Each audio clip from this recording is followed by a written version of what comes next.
Hello, everyone. So today I'm going to be talking to Mark Iwanicki. Mark is a naturopathic doctor who specializes in preventative medicine and also longevity and helping to prevent chronic illness. And as a life coach, I think it's so important to take a holistic approach to clients because you can't just focus on mindset and subconscious beliefs and giving clients different strategies and tools if they're not healthy and if they've got gut problems. And there is so much to be said about the gut brain connection. And so, Mark, it's going to be really interesting to get your perspective on some of the things that my clients struggle with a lot. In particular, I think often my clients are highly stressed, might have anxiety, restlessness. And I think that's definitely a crossover area that I'd love you to talk about. Would you like to just start off by talking about your background and Yeah. how you ended up getting into this area? Yeah. So I'm a naturopathic doctor. I've been working with patients for over the last 7 years. I was in school for 5 years in Portland, Oregon. Naturopathic medicine in the United States is kind of licensed as primary care. We're considered general practitioners, but we also get trained in herbs and homeopathy, nutrition, physical medicine. I was also doing a dual degree in Chinese medicine, so I'm an acupuncturist as well. So we kind of get a more holistic view of medicine, holistic view of the body, and focus on chronic illness, reversing chronic illness, prevention, and longevity medicine. So my background is I was chronically ill for a long time. I had a lot of really bad asthma allergies. I was seen by a naturopathic doctor and kind of reversed all that and was amazed by the tools that he was using and really became inspired to learn more and to dive deeper into it and get a degree in it. And now I'm really passionate about teaching it and promoting this type of medicine because I think it's so really critical and important for people to understand how to really work with their body effectively. That's amazing. Thank you. Yeah. And so, um, just in terms of those issues that I mentioned, so in particular, things like anxiety, stress management, people maybe like holding them back from things, like things that they want to do, but they're holding themselves back. There may be issues going on in the gut. Do you want to talk a little bit about the gut brain connection and how there may be things happening in the gut that's actually making people feel depressed, lethargic, stopping their motivation levels? Can you talk a little bit about that? Yeah, so the gut is actually considered the second brain. So if you look at how the shape and the anatomy of the gut, it actually looks almost identical to our own brain. And actually, if you were to cut the nervous connection between our brain and our gut, the gut would still function. It has its own nervous system. It would still work. It would still be able to digest food.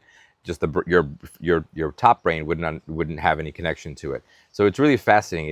It is almost like a second brain in your stomach. So, you know, foods that we eat, the lifestyle, the types of foods, how stressed we are when we eat, how we are when we're eating. If we're in the fight or flight mode when we're eating, it can really affect the gut. Then we have the whole microbiome, which is fascinating. It's almost like another organ we have in our body.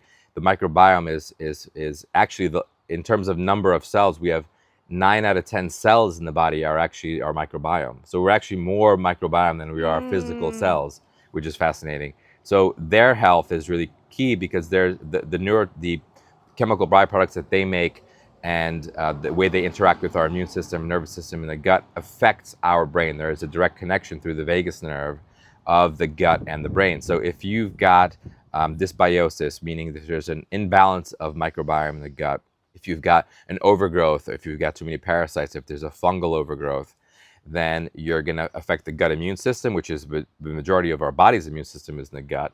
And you're going to affect your neurotransmitter production in your brain. You're going to affect mood. So if you're eating a poor diet that doesn't feed the health of the microbiome, for example, too much sugar, too many fatty foods, if you're eating too much processed foods, too many chemicals, that is all going to affect the microbiome, which is going to affect the health of our gut, and it's going to affect the health of our nervous system. So it's really key to have a good foundation in the gut. Also, stress plays a really critical role. So stress, if you're So there's two arms of the nervous system. There's the fight or flight, the sympathetic part of the nervous system, and the parasympathetic, rest and digest. Most people eat when they're stressed, and so they're not digesting. They're in the stress part of the nervous system, and so when they're in that stress part of the nervous system, there's a lack of blood flow that happens in the gut because the blood flow is going to the periphery. Your body thinks it needs to fight or flight, so you have more blood in your arms than you do Yes. in circulating in the gut. If you have less blood circulating in the gut, you have less available for digestion. You're not digesting your food properly. Your body's not producing the enzymes to digest the food, which means that food becomes leftover for the gut microbiome, or the potentially pathogenic or the dysbiotic members of the gut, like the fungus or parasites, to then feed on what you've not digested yourself. So they begin to feed on it, and we become more gassy, more bloated, and we have the symptoms of kind of this overgrowth or this dysbiosis in the gut. So eating in a relaxed state of mind is really probably the most important thing you Yeah. could do for a healthy gut, because you're going to be digesting your food for yourself rather than feeding an overgrowth in the gut. No one's ever told me that before, but that is fascinating. Yeah. And actually, I do have some friends that really take the time to bless their food and really get into a grateful state. Mm-hmm. And that's probably as much as helping to program the food, because there's water in the food and water responds to energy. It's also relaxing you to It's be in also the best possible state. physiologically Yeah. important to do, yeah, because you're getting in this more rest and digest part of the nervous system rather Yes. than this fight or flight stress part of the nervous system. I studied with Zach Bush for a while, Mm-hmm. and one of the things that he said that I thought was so fascinating is that we really are an ecosystem, and that there's so much bacteria in the body that is so important. So the good bacteria in us, in our gut, helps us to digest food, but there's also bacteria, mitochondria, that helps release energy in our cells. And when you think about that, it's really interesting to understand that, you know, often we think bacteria is really bad, and we'll clean our kitchens with bleach and, you know, try to kill things. But actually, we do need to be in harmony with our bacteria. Yeah, I mean, there are gut bacteria in our guts that actually are really critical for our health. So they produce something called short chain fatty acids, which feed the cells. Our own cells, are something called enterocytes, which are the cells of our gut in the colon specifically. So these short chain fatty acids are being produced by the good bacteria that feed our enterocytes, and there's studies showing that the production of those short chain fatty acids prevents colon cancer. Oh, interesting. So if you're not producing enough of these healthy short chain fatty acids, you're potentially at higher risk for developing colon cancer. And what feeds the healthy good bacteria in our gut? Fiber, prebiotics. So foods that are rich in prebiotic and fiber-rich foods, which in our industrial diet is we don't eat enough fiber. We're not feeding the natural gut microbiome, and we're not producing those short chain fatty acids, and we're at higher risk for developing colon cancer, which is on the rise and everywhere in the world. There's higher and higher risk. You know, I've seen it younger and younger people getting colon cancer now, especially. I have a close family member who was in her late 30s developed colon cancer. My mom actually passed away from colon cancer. Yeah, So, it's really an epidemic and really sad state of affairs that we're dealing with an increase in colon cancer. But fiber is really so critical for that. And so fiber-rich foods, fruits and vegetables. You know, our diets are so low in fruits and vegetables, and we're not getting those key antioxidants, but also fiber. So fiber is a really important thing that I actually am really passionate about as well. Sleep and fiber. If I had to pick two things that to focus on, I mean, there's so much, but I love sleep and fiber as the really simple things people can do to help support the gut and help support the nervous system. I'm so glad we're on the topic of the gut, because I find it fascinating. And you mentioned eating more fruit and vegetables. How do you feel about fruit and vegetables that is grown in a conventional way, so with pesticides? Because again, you know, I think, you know, I have been learning over the last year about how pesticides can kill some of that delicate microbiome that's so important for our health. But how do you feel about that? Do you feel it's really essential, or? Yes, I think it's essential. I think it's so important. There are studies showing how people who are on organic diets, which are diets lower in pesticides because organically grown foods don't have pesticides, have way lower incidences of all-cause mortality and specifically cancer. So glyphosate, which is the main pesticide we use in the United States, has been linked to all forms of cancer, especially thyroid cancers. And so it's really critical to try the best you can to eat organic, because you're removing this really harmful chemical from the body, and it does again affect the gut microbiome as well. In addition to poisoning your entire body and affecting all the cells of your body, it's really devastating for the microbiome. So, yeah, I think it's really important to eat organic. So, what do you think people can do? I mean, there's obviously the rising cost of living, and organic food is so much more expensive. What would you say for like the average person who's struggling with their grocery bill? They obviously eating organic is important to health. What are some things you think they can do to just try to support their health if they can't afford organic food in the grocery store? So the Environmental Working Group, which is a group in the United States, EWG, comes out with a list every year called the Clean 15 and the Dirty Dozen and Clean 15. And so that list is really a key list in terms of the number of pesticides in food. So the Dirty Dozen are the top 12 foods that are highest in pesticides, and those are foods you should always strive to eat organic. The Clean 15 are foods that are lower in pesticides, even if they're grown conventionally. So potentially you could buy more conventionally and be safer with. So and that Yes. list changes every year because just the way the foods are farmed in the U.S. So getting that list and understanding, okay, well, it's okay if I don't buy a coconut that's organic, because anything generally that has a thicker shell is okay to buy more conventionally, like avocado, for example, because it has a thicker shell. Bananas can be bought conventionally, but fruits and vegetables that have thinner skins, like berries and apples, tend to be higher in pesticides because they absorb them so readily. So eating those foods more organically, or striving to get those more organically, is key. I think as a general, I'm really passionate about organic food and eating more organically. But if you had the choice between an inorganic apple or a Snickers bar, I would go with the inorganic apple Okay. rather than the Snickers bar, because the Snickers bar is full of sugar and high fructose corn syrup and chemicals, and that's really going to be more devastating towards your blood sugar and towards your gut microbiome than a conventionally grown apple. So I think it's understanding context and doing the best you can in terms of buying organic, but then understanding that even if you were to eat conventional food, it'd be better than not. Again, it's we're all doing the best we can, Yeah. and taking any step towards health is a step in the right direction. Just understanding that and having an understanding of just what that means, or the consequences of our buying options, and then doing the best you can, and then also not Yeah. being stressed. See, I know a lot of people who, it all Yes. goes back to stress again, because Yes, yes, I've yes. had people who patients who, they want to be everything organic, everything clean, but they're so stressed about everything, and I say, look, Yeah. you need to relax. It's better for you to maybe buy some chemicals, but be relaxed and calm and not super stressed, than be so fight or flight about everything, because that's working cross purposes. I've worked with people who have a lot of chronic illness, and we work on it and it gets better, but then they go on vacation and it gets really good.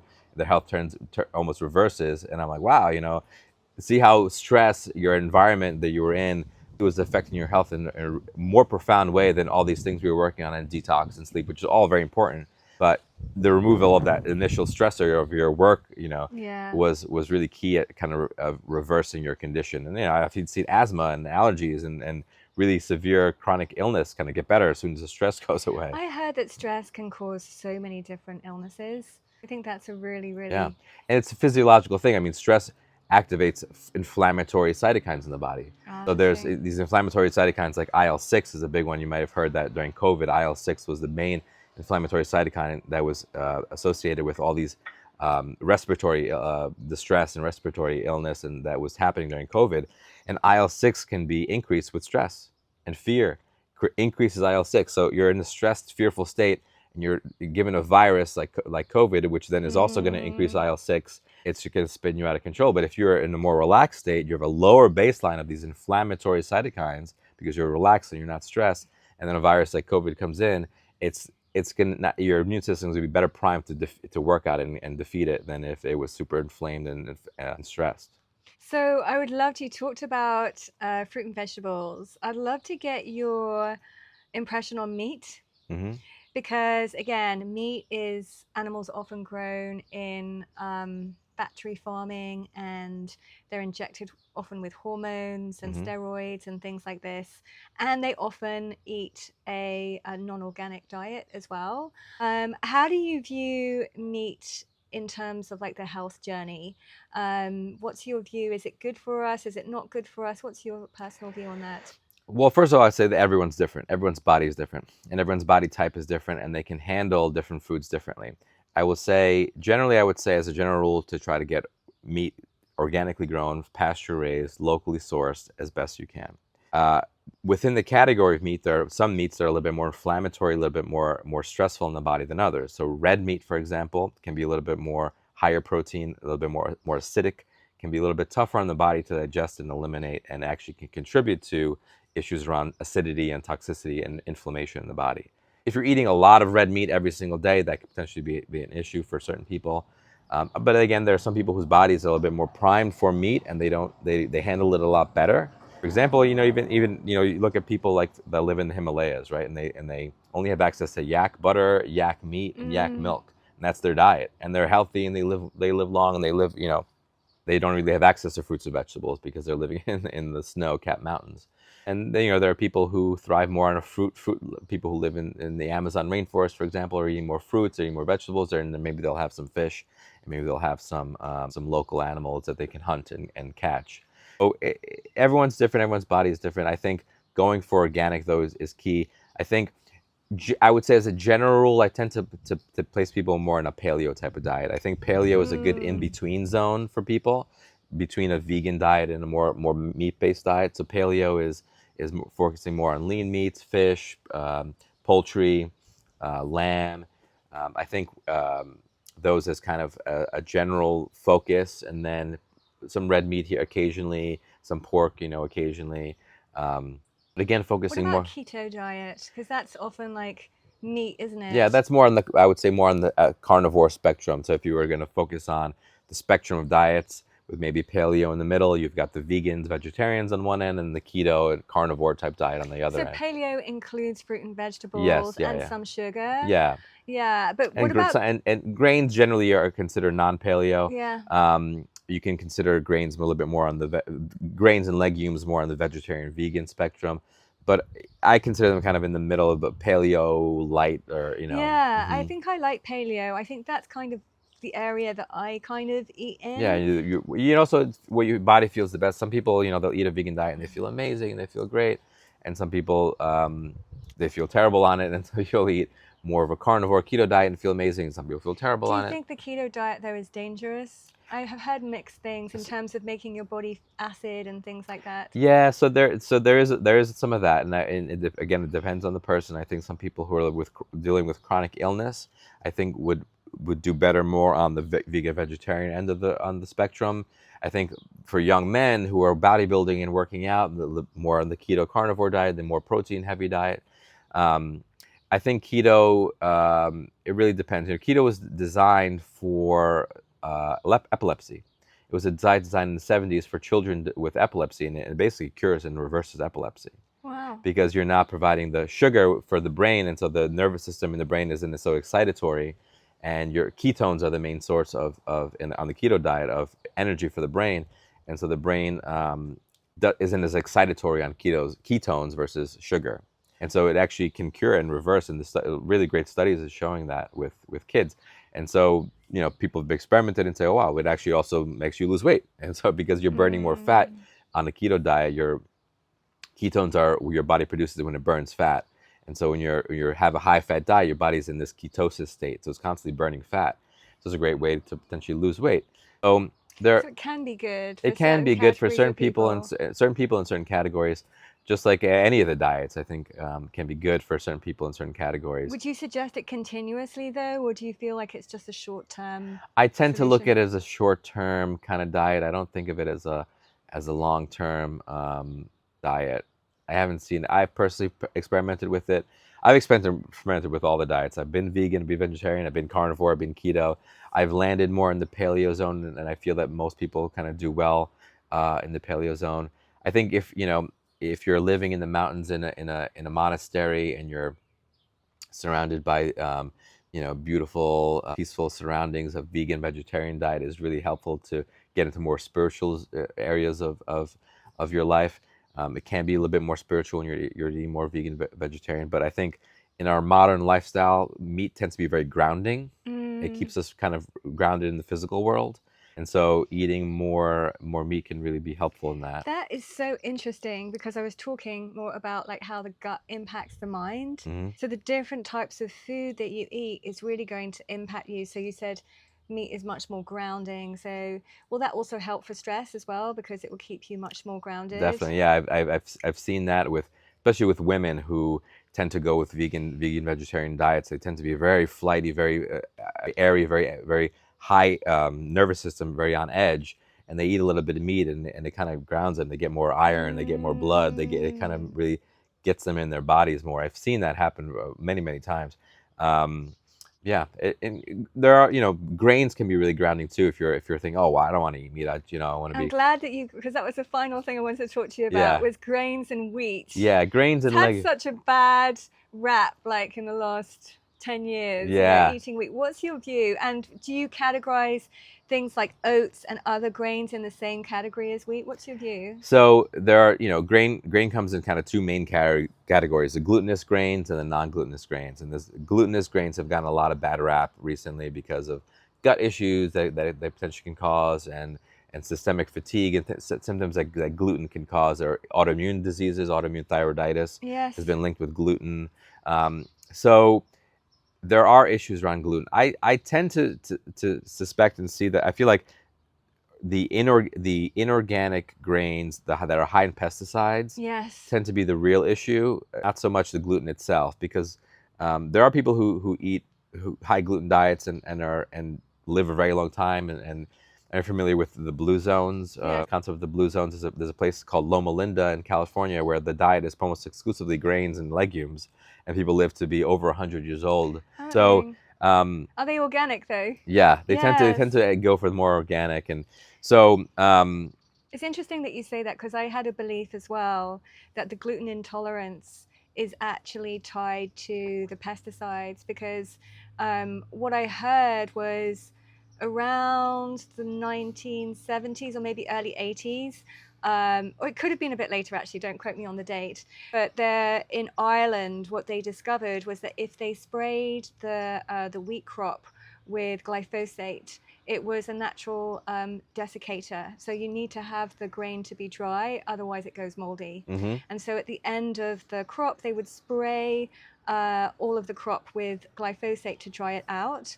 Of course, glyphosate, it kills everything. Yeah. And in particular bacteria in the soil and also in your microbiome. And it is very toxic for the body. Very toxic for the body. And so I think I only really started to hear about people who were celiac disease and things like this, in the last 15 years or so. And I think that might have been because of the spraying of wheat. Yeah. I mean, I can't be sure, but there does seem to be a correlation in terms of when we started to spray wheat and people getting celiac disease. Yeah, there are studies that show that correlation that happened with the increase in glyphosate and the increase of all autoimmune disease. Yes. Autism and autoimmune thyroiditis. I think it's a trend in general, and not just glyphosate, but toxicity in general. Heavy metals in the environment also increased, and the use of chemicals and preservatives in our foods, and air pollution and water pollution, all of that increased in the same way in the 70s. So I think it's a combination factor. The other interesting thing about gluten is the way that it's processed. So in Europe, there's a lot longer aging process for pastas, for example. Instead of it's a longer drying period, and that tends to process the gluten and make it a little bit more digestible, easier. Whereas in the U.S., everything is fire roasted really, really fast, and so the pasta is made really, really quickly in a super dry, and it hardens the gluten and it becomes difficult to digest. That's so fascinating, because I have heard friends who've said they've got issues with gluten, but when they go to Italy, they don't have any problems because their body can process the gluten a lot fast. The gluten isn't filled with glyphosate, but it's also processed in a way that the body can digest it a lot easier and more efficiently. I think it's multiple factors with gluten. I tend to generally kind of not eat a lot of it. I think, in terms of breads, I think sourdough is the best way to do it, because sourdough actually is processed gluten. The bacteria that ferment in the sourdough break down the gluten. So there's not as much gluten in sourdough bread. So sourdough bread is really the best form of bread. Um, so it's a little bit more of a complicated issue, but I think it sometimes gets blown out of proportion. I think people tend to focus on the gluten and say that's the main issue. That's why I'm sick. That's why all these things are going on. Yeah. Not the fact that you're super stressed and don't know how to relax and you're constantly in fight or flight. If you were in constant fight or flight and you eat healthy gluten or organic gluten versus not organic, you would still have these symptoms because you're not digesting it properly. So I think it all always comes back to the idea of stress and the idea of mindfulness and relaxation and being more in the parasympathetic nervous system and doing everything you can on a daily basis to kind of bring yourself more into parasympathetic tone. Because life in general is going to put you in sympathetic tone, no matter what you do. You're driving down, renting a car and driving down the road, your body is constantly going to be in a fight or flight stress mode. So working on the opposite is always key. And it's normal. Like every day, we should have moments of parasympathetic and sympathetic. Yeah. But I think when you're just in like a sympathetic response all the time, that's when you start to have health issues. Yeah. The final thing I want to just say is, one of the things that I think is so interesting is like the connection between human beings and nature, and how often our body actually is so similar to something else in nature. And I always think of the microbiome a little bit like the soil, because the soil actually has like a lot of bacteria that helps to feed the plant's roots. And in the same way, I think the same thing is happening in our gut. I did hear that fulvic acid and humic acid, which is something I think that has come from the soil, is very helpful in terms of restoring the natural state of the gut. Have you heard about anything like that? Yeah, those are really important minerals. They're also really great binders and chelators for the gut. So binders are really key. So one of the main important binders in the body is fiber. And so fiber actually binds a lot of toxins in our bile and in the gut and pulls it out of the body in our stools. And if we're not getting enough fiber or binders in our diet, then we can have a recirculation of toxicity. Common, especially with mycotoxins or mold toxins, they love to recirculate. And so even one exposure once in your life, you can have this recirculating if you're not pulling it out. And if you're not getting enough fiber, if you're not getting enough binders, it just tends to recirculate all the time. So fulvic acid and humic acid are great binders in that way. There's activated charcoal is a really great binder, kind of a broad spectrum binder that pulls heavy metals and pulls things out of the body in a really great way. But even just fiber itself, it's just a really simple baseline binder for the body. I think is really important. And yet, I love that thing you said about the earth being a mirror of what's going on in our bodies. And if we're polluting the earth and we're toxic to the earth, it's going to be sick and ill in the same way that our bodies are. So it's this really, in Chinese medicine, there's the idea of so above, so below. Yes. Whatever's happening in the heavenly realm and the outside world is mirrored in our own body. Yeah. And so the health of our body is kind of mirrored in the health of the... And we are like covering the soil with glyphosate and other pesticides and destroying the soil. And we're doing the same thing to our gut. It's very interesting. Yeah, it's not sustainable. It's not healthy for the environment. It's not healthy for us. And you mentioned about binders and helping to remove mold from the body, and I know so many people who are suffering from mold toxicity, but also other people who are suffering from Lyme, which I think has similar symptoms. Yeah. Does that also help people with Lyme disease as well, having like lots of fiber and things that can help bind and move the toxicity out of the body? Yeah, really, really important. Fiber is a really general binder of activated charcoal. So a lot of protocols from mold actually work on binders. So something called cholestyramine, which is a pharmaceutical binder. If you go to a mold trained specialist, will focus on cholestyramine, which is a really powerful puller. But activated charcoal, as you mentioned, fulvic acid, humic acid. There's some really great binders, and zeolite is another good one.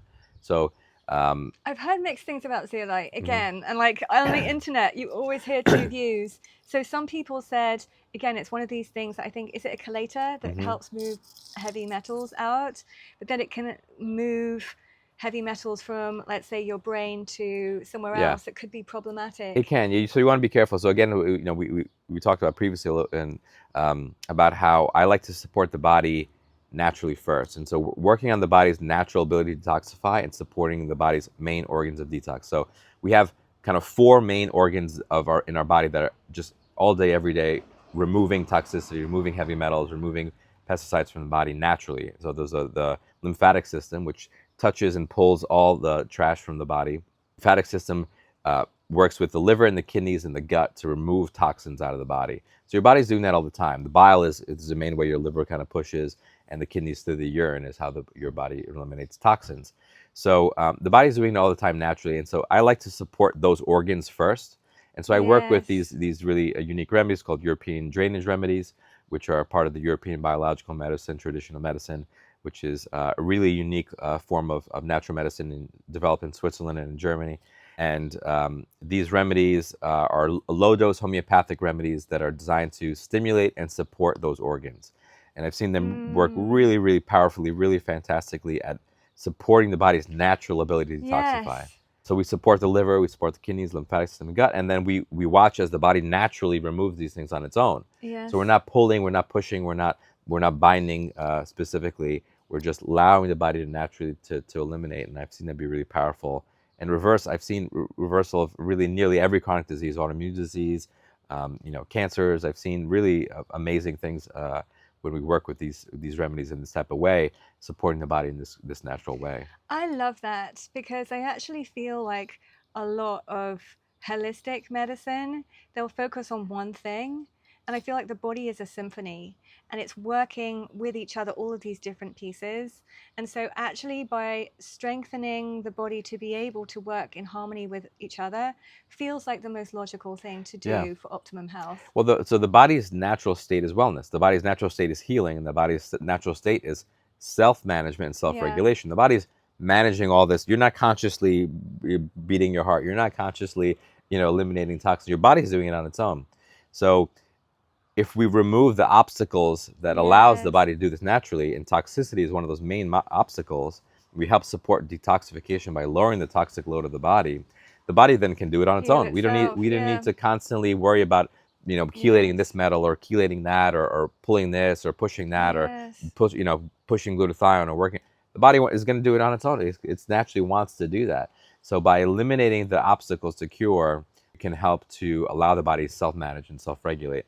And so toxicity is a big key to that. I think everything we've talked about previously is also a big key to that. Working on stress management, working on the gut, working on sleep. Those are removing those obstacles to allowing the body to work better on its own. Mm-hmm. Final thing, because I could talk to you forever. It's just so fascinating.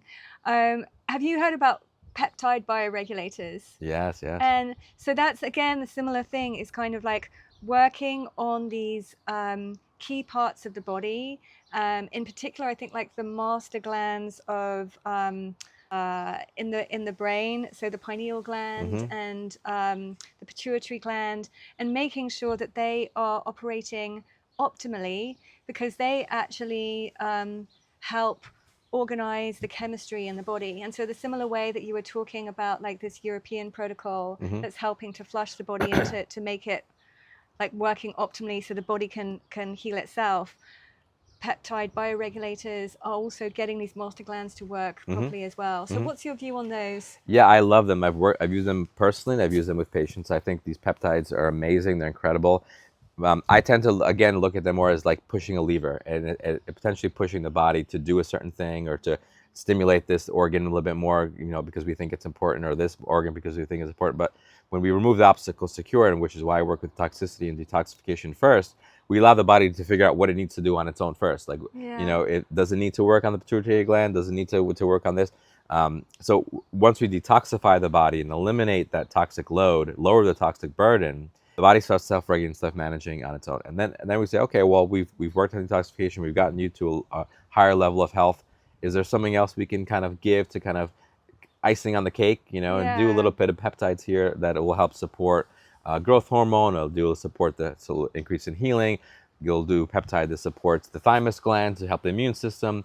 So I love the peptides and I think they're great, but I tend to look at them as like a second tier option instead of After the detox. after working with detox and these foundations of health first, Yes. kind of working on the foundations that we talked about, working on detox, and then layering in those more fancy things.